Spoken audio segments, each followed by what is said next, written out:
The Oklahoma Freedom Caucus backs a Bible mandate in classrooms. The AG criticizes the state education department for delays in school inhaler purchases. And the Wichita and affiliated tribes launch a solar energy project. We'll have details coming up on the KGOU AM News Brief for Thursday, October 3rd. I'm Nick Daniels. State lawmakers and the newly established Oklahoma Freedom Caucus support State Superintendent Ryan Walters' mandate to have copies of the Bible in every classroom across the state.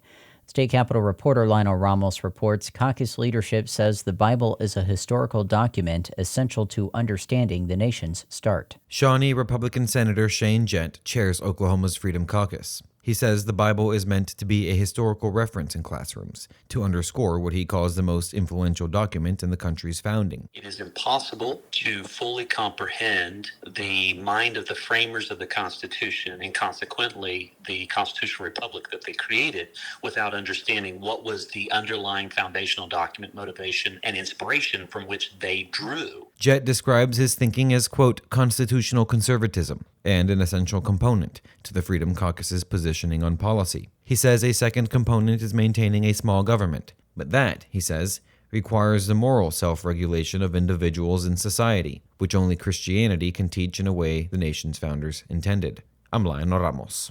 Caucus members also say the separation of church and state is not mandated by the U.S. Constitution, but by communist ideology. Attorney General Gentner Drummond issued a letter of counsel Wednesday addressing the State Department of Education's delay in purchasing emergency inhalers for public schools.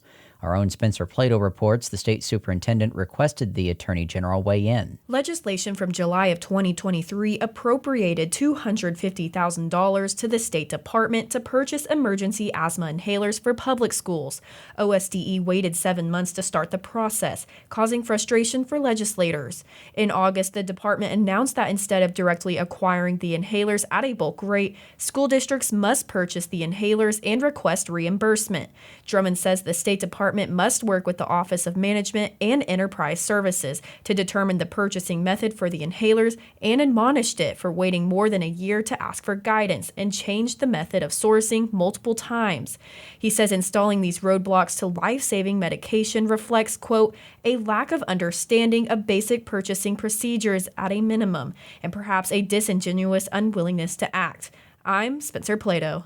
Plans for a $1 billion entertainment district in Norman that would include a new arena for OU athletics are moving forward. But as KGOU's Logan Layden reports, those opposed to the project are still working to stop it. OU President Joseph Harris Jr., Athletic Director Joe Castiglione, and Norman Mayor Larry Highkilla were among those who gathered Wednesday for the unveiling of a sign reading Future Home of the Rock Creek Entertainment District.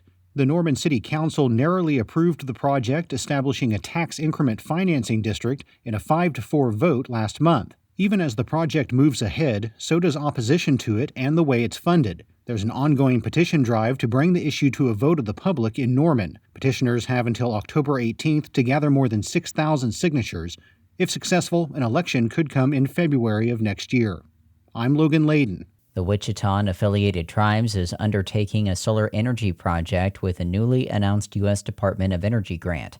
OPMX's Grayson Wheeler has details. The project will install rooftop solar panels and panels on top of covered parking to provide power for the Sugar Creek Casino and Sugar Creek Inn and Suites in Hinton, which the tribe owns and operates. The DOE is providing nearly $3.8 million, and the tribe will match about a quarter of those funds. Over the panel's 25-year lifespan, they should save around $9 million in energy costs. Vanessa Vance is the Wichita and affiliated tribe's treasurer. She says the project will generate enough solar energy to fully power the hotel and provide about 1/5 of the casino's electricity. Right now, we have no green energy. And we're hoping that this will lead to other alternative energy initiatives for the rest of our operations. Vance says the project will kick off this week and installation should finish by next summer. I'm Grayson Wheeler. You'll find more news at our website, kgou.org.